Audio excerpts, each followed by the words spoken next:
Like, did you look at the link between the two? Do you have any database available on the website? And Can we come back? okay, no problem. Hans? Yeah, that's a very quick answer. So far, observations have shown that the oceans have warmed by about 0.3 degrees. So ocean warming is lagging behind 0.3. 0.3? 0.3 degrees. And so the ocean warming is lagging behind the atmospheric warming, which is part of the services that the oceans do at the moment by buffering the degree of climate change. I would like to add to this that this is about the surface warming, but there are some areas in the ocean that are warming faster. And this is the Southern Ocean, for example, where the warming is penetrating to deeper ocean.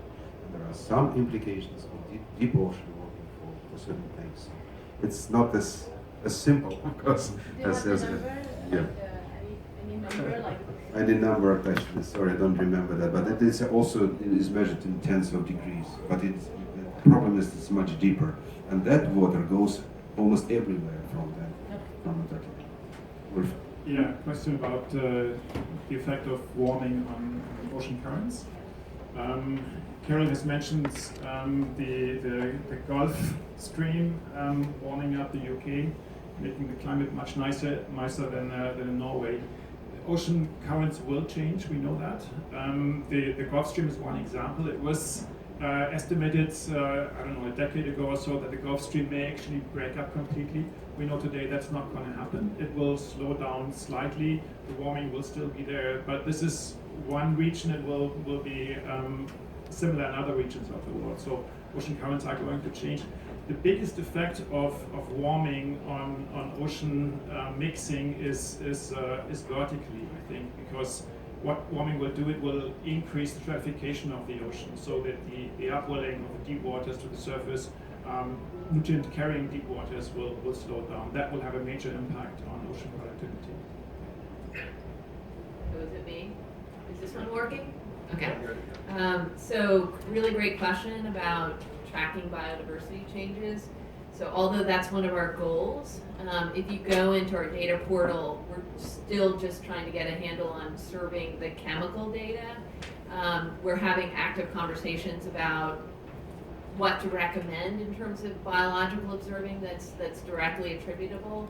There is also sort of a parallel effort called the Marine Biodiversity Observing Network, and there have been some global meetings concerning that. So I would say we want to be tracking that. We're trying to figure out what to recommend, and eventually we hope that will be available, but I think it's going to take a little bit of time to.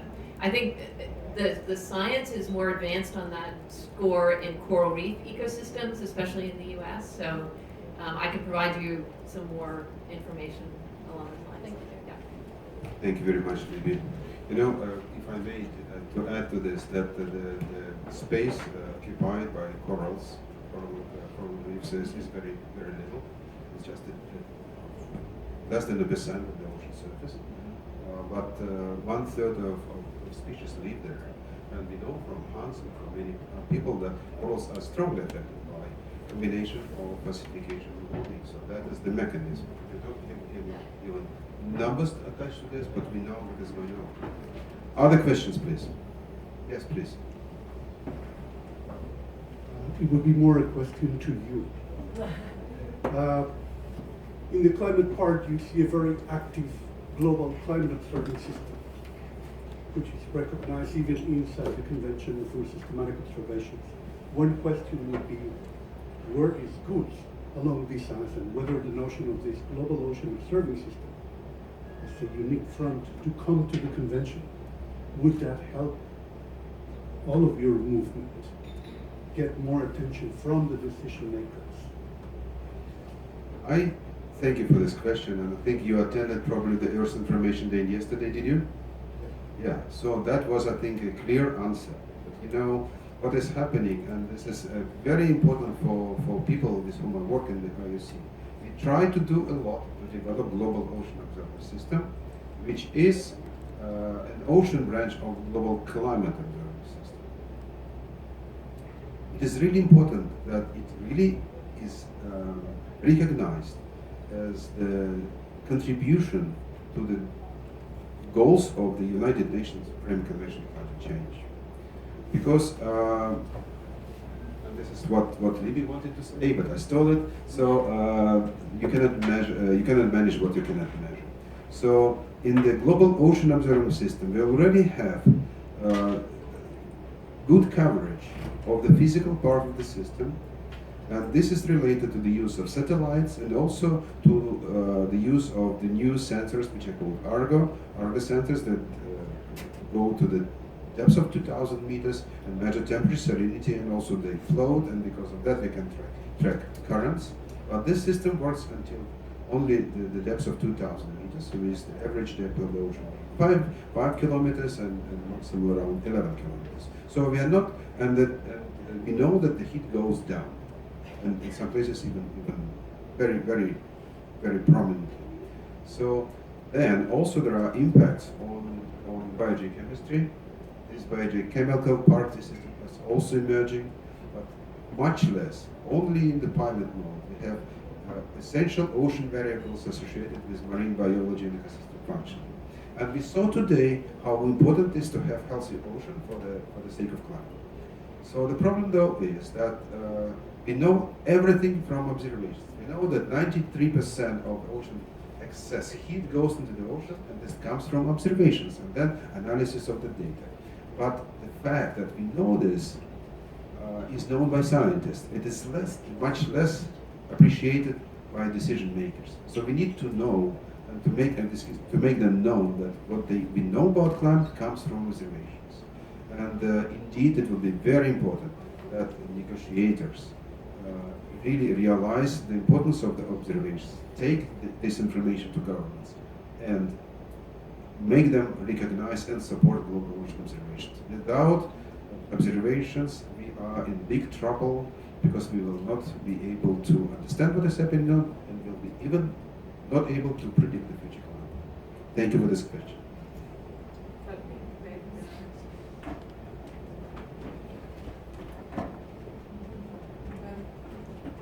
I wanted to ask a question of the panel and myself as scientists.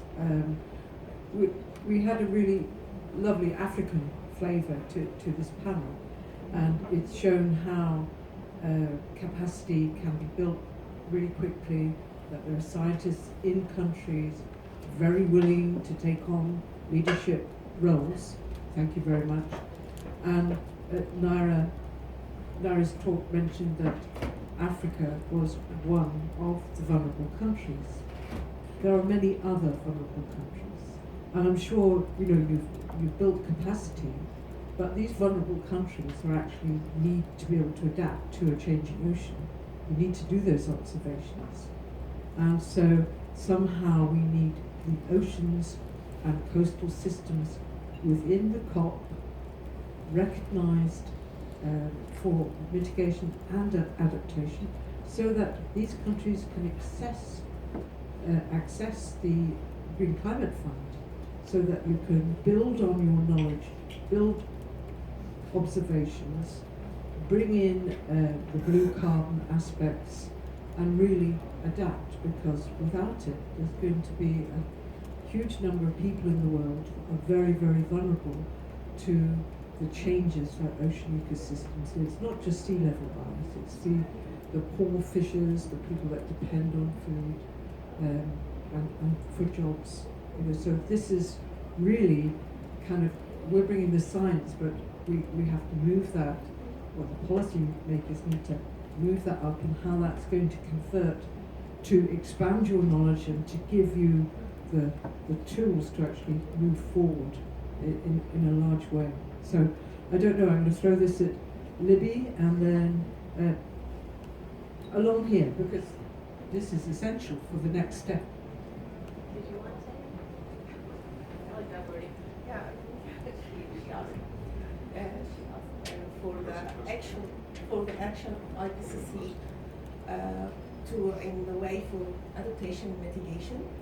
And for other African countries, we are in a good cooperation as a scientist, and we are highly willing for studying the impact and knowing the impact on marine ecosystem, marine biodiversity, and the organisms, because it's well known that the effect of sea level rise, and there is a program for the mitigation and for the adaptation for sea level rise on the coastal areas, and the impact of increasing air temperature for the whole areas, and it's well known. But the impact of even climate and acidification for the coastal area and marine resources, it's unknown. So we need many drivers, and we need to cooperation, intensive cooperation in this field. So we hope we can get this in the next COP23, that we have a good achievement and a big jump for this point. Yeah, I'm not sure exactly how to answer that, because it seems sort of a long question. But again, I would encourage you to come to our event at 4 p.m. today, because we'll have some scientists who are they've been scientists, but they're sort of recently become ocean acidification scientists, and in Africa. And so when we first started putting this network together, we had one scientist from South Africa who was participating in the network, and then just a big blank. And now, as we've begun to do this reaching out and connecting scientist to scientist, realize there is a lot more capacity there than we had thought. And so now it's sort of bringing this group together as a global community. I'm very empowered. I mean, I'm feeling empowered by what is there, and how we can network it and provide the information that people need in order to protect their fisheries and livelihoods. So. And I would just say that the whole idea of the International Alliance to Combat Ocean Acidification is to provide that, to work with other existing organizations to provide that linkage, because you guys are producing great science, but it's just great science if it isn't translated in some way into political action. That's what this International Alliance it wants to do over the course of the next year. So we have two more questions, but I might Dorothy, just add very quickly. Being in this process since 2009, I think for me it has been overwhelming and fascinating to see how much ocean in general and all the specific details of it have increased and got recognition in the convention. I think we have to be also giving us time to think about, well, we have already mechanisms that we can use for certain parts of the ocean and coast, like national adaptation plans. We have RED mechanisms, we have, and especially now the NDC process, I think, giving us an opportunity to think about how do we include the different pieces, and also when we talk about linking that to national implementation, that's where it's going. It's nationally driven. Countries have systems in place, but how do we link them with, from a mitigation, adaptation point of view in the coastal zone? How do we strengthen them? And then I think the last point I made on the slide is, well, there is much more obviously than just the coastal zone. So how do we then think about the open ocean? We think about areas beyond national jurisdiction. And I think that is where we have to really put our thinking hats on and see, is the UNFCCC the right mechanism? If yes, what can we do, how and where? And how can we use other mechanisms alongside that can really drive towards creating resilience of the ocean, etc., etc. Okay, thank you very much. We have now two more questions. Lisa, please. Yeah, Dorothy, you almost asked my question, but it's to everybody else. Because half of this planet is the open ocean, and it's outside the mandate of the UNFCCC, but is, as you've all been pointing out, extremely important in mitigating climate change. What can we do to integrate the activities of the different UN organizations, and this is for with the UNFCCC efforts on climate change? So we have the International Seabed Authority that now needs to be considering climate change in managing the deep seafloor. And we have the FAO that now needs to be considering climate change in managing the world's international fisheries. And we have a new biodiversity treaty that's being negotiated at the UN that now needs to incorporate climate change. And the UNFCCC ought to be playing some kind of, and the IPCC, having some major influence on all of this. So my question is to many of you, how can that happen and how? I think if anyone wants to take it, if you don't, I will take it. Okay. So I think I can invite you, first of all, to the side event that is going to be here at, not here, but somewhere in the premises, at 1 p.m. or 1 p.m. This is the event of United Nations Oceans. So representatives of different United Nations organizations will come together and discuss those things exactly. So that is the kind of answer in terms of management. But in principle, indeed, there are new developments in the field of ocean governance that go beyond UNFCCC, and there is a preparatory process for creating a legally binding regime on protection and conservation of biodiversity beyond areas of natural jurisdiction. And the organization that I have the honor to lead is actually contributing to that process by providing data and scientific guidance. So, but this regime will also be not kind of a complete solution to this, because indeed under the Convention on Climate Change, under the Convention on Biodiversity, and also involving private sector would be a much better way of engaging everyone in the process. So the answer to this is good science, good observations, and communication of that science to the broad audience. So we are committed to do this, but this is one of the events that I think is reaching its target in this. But you know, it's a complicated and very story that involves a lot of stakeholders. So once again, please come to the UN Oceans event. You will see what is going on. But we can do better than that. There was one more. I think, well, again, one point where we can push as part of the UNFCCC, it's about carbon emissions. So we saw all the information coming from the IPCC, from the scientists here. It's when countries set their national target that these ocean impacts are taken into account. I think that is one of the most important pieces for this climate convention. And then we have efforts, regional efforts, like for example, CAMELAR, which is about conservation of marine living resources in the Antarctica, who just very recently announced a new marine protected area in the Ross Sea. So I think these are signs of hope, where we not just here, but really using our efforts and the science and all these means to push through the various mechanisms, because the ocean is big, there are many pieces coming together here. So I think that's where we really have to work broadly to make these things happen. I can only agree to this. You know, everything is about emissions. It's very important. You had a question, and then I will give the floor to you. Thank you. Well, first of all, I don't know. Works. You can hear me. You can hear me? Yes, yes. I have a voice problem. Thank you very much. I have two remarks, and I have maybe a big remark. The small remarks concern salinization and currentology. You follow me? I'm francophone, you understand what I mean? Do you understand what I mean, no? Salinization. Salinization. It's clear, yeah. I haven't heard enough speaking about this, or it's something which is important, in particular in Mediterranean zone. Second point is currentology. You understand? Currents. Circulation. Yeah, and you know what could be what is from now the impact of the deformation of this circulation on the balance of energy through the world. I haven't seen that clearly in your presentation.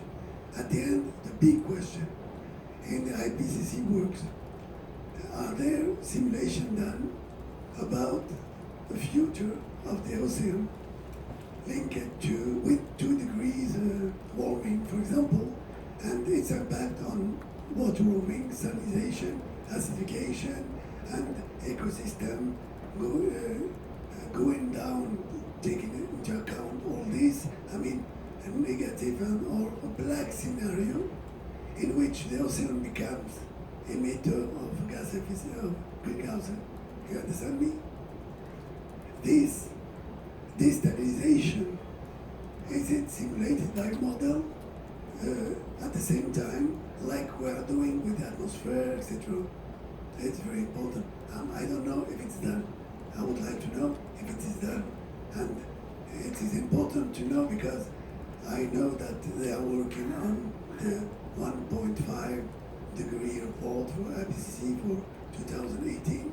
And I wonder if in this context, ocean future and the situation of all these elements in this ocean will be simulated, and in particular the synergy between them. Not only the ocean taking into account atmospheric fluctuation, but also the feedback, the whole model. I know circulation general model take into account this, but not the whole ocean, only the surface water ocean. Is it clear? Not sure. Yes, the question is clear. Okay. And I think maybe Hans-Ole, you would like to answer, or I can answer as well from my previous slide. I think we should join forces here. My answer is very limited because much of what you are asking is relating to working group 1 of the IPCC that is dealing with the physical science basis. What I'm certainly aware of there, that there is the consideration of ocean circulation and the circulation changes under different scenarios. There's also consideration of the so-called rebound effect if we go, for example, into a situation of climate stabilization, that the oceans may then again have a buffering function, but in a way that we may not desire at this time because it will slow down the effects, the efficiency of the mitigation. So that is considered. What I can tell you about the impact research, that we certainly have limited information at this time.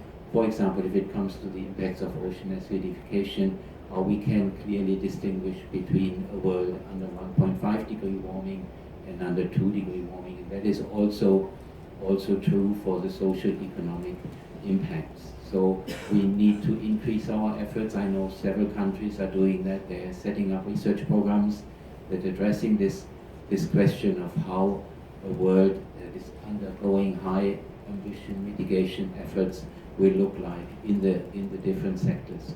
So there's some work done there. I would like to comment also that indeed the Earth system models, they include all interactions that relate to the atmosphere, ocean, going to the deep ocean, and there is an experiment which is actually providing climate predictions or projections which are called IPCC climate predictions. This experiment is called Coupled Model Intercomparison Project that involves models that are run by emissions. So the biological part and the ecosystem part of those models is still kind of rudimentary, but all physical processes and basic atmospheric chemistry processes are included. So there is a direct and explicit answer to the question, yes, this exists. So I think we can afford only one question. It was one wish to do so. So, sir, you have the floor. Thanks. Mike Kaufman, Planet Hydrogen from Manchester. I wonder if we're being diverted from the most fundamental question of all, the fact that carbon dioxide emission concentrations have risen from 280 to 400, call that 450 with equivalent, by the very language of the UNFCCC, the first C being climate. It should really be climate and ocean. Back in Marrakesh, COP7, when I was here, the metric really was concentrations. Should we go for 450 or 550, both of which are obviously dangerous. Then it is becoming temperatures, 2, maybe 1.5. Surely the fundamental metric should really be, what's been hinted at both by Phil and by Vladimir, is 280, which means that we've got to concentrate much more on the actual technology of bringing carbon dioxide out of the atmosphere, which is where perhaps the ocean scientists could help us very much. Because as you all know, there's around about 100 billion tons of carbon per year produced by life, half in the ocean, half on land. Is it possible to get hold of some of that carbon and hold it down? One simple example, which is not in the ocean but on land, sugar plantations in Brazil, for example, manage to hold down 70 or even 100 tons per hectare per year of plant life, which equals 20 or 25 tons per hectare. Over 1 million I know it's a lot, of square kilometres of land, that could mean 2 or 3 billion tonnes of carbon brought down and kept down by simply drying the stuff, not using it as energy at all. Is there something in ocean science which also allows us to use ocean life to do the same kind of thing via algae? I simply don't know, maybe you could. If I could respond to that, I didn't really go into much detail about the ocean fertilisation, but the main problem of stimulating the plant growth in the ocean is only a very, very small proportion of that goes down to the seabed and out to the sediment. Most of it stays in the water column, it decomposes there, and you get your carbon dioxide back again in either just a year or 2 or 50 years or 100 years. So you're putting off the problem, you're not solving it. You've got to keep on doing the ocean fertilisation. It's like a treadmill. Once you stop doing that, then you get your carbon dioxide back again. So it's a sort of one pulse thing, and there are all sorts of other disruptions there. It's not impossible that one could do it in a more managed way in coastal areas of having seaweed farming, maybe microalgae or whatever. But then there's all sorts of costs involved. There's all sorts of other implications. In the same way that on land there is the competition. If you want bioenergy crops, I'm fine. You can have bioenergy crops, but something else has got to give. That there's not sort of free land sitting there. It's either got natural forest, natural vegetation, or it's cropland at present. And which of those are you going to use for bioenergy when you need to have additional food production in 10, 50, 100 years' time? So there's the competition there, and there's the competition in the coastal seas as well. If you want to have large-scale algal farming and try for that, it's not impossible probably, but then something else has got to give. So there's all sorts of trade-offs.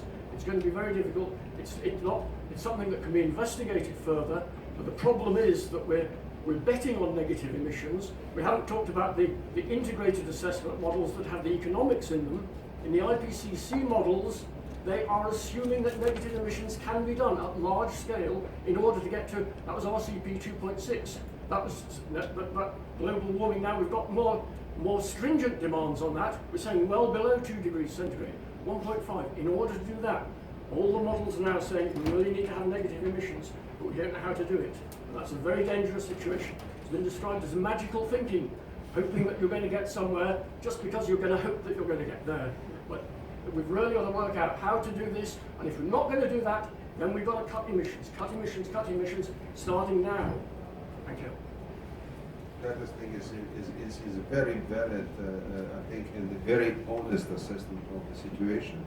And if we allow emissions to grow even further, then the natural feedbacks in the climate system will require in the future even stronger negative emissions, and nobody can help us with that. I think this may be the conclusion of that meeting. Also, this conclusion is very important for negotiators. You have to understand that the limitations on the system. So we thank you for taking this into account. Excellent questions. And I really, this is not the first side event that I participated, and always have fantastic questions from negotiators who have a very sharp eye on the process. So the floor is now yours. Just try to do something, and science will support you using observations, using some imagination, some scientific process. But indeed, this has to be an ocean and climate initiative. Ocean has to be on the agenda of the UNFCCC discussions. So maybe Carol, you would like to say something as representing the Plymouth Marine Laboratory to organize that event. I would like to thank you for all being here. There are other ocean events on slightly different topics, so do come along. There are flyers outside. There's Our Ocean One. We have one in the UK pavilion, and there's a UN Ocean and Cryosphere one on Friday evening as well. And then there's Ocean Action Day. So have a look at the flyers and do come along.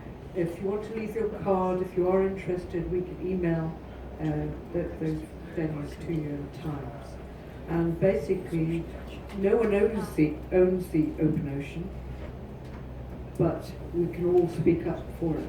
So, and it's up to every one of us to speak up for this thing that makes this planet different. So, go ahead. Thank you for coming here.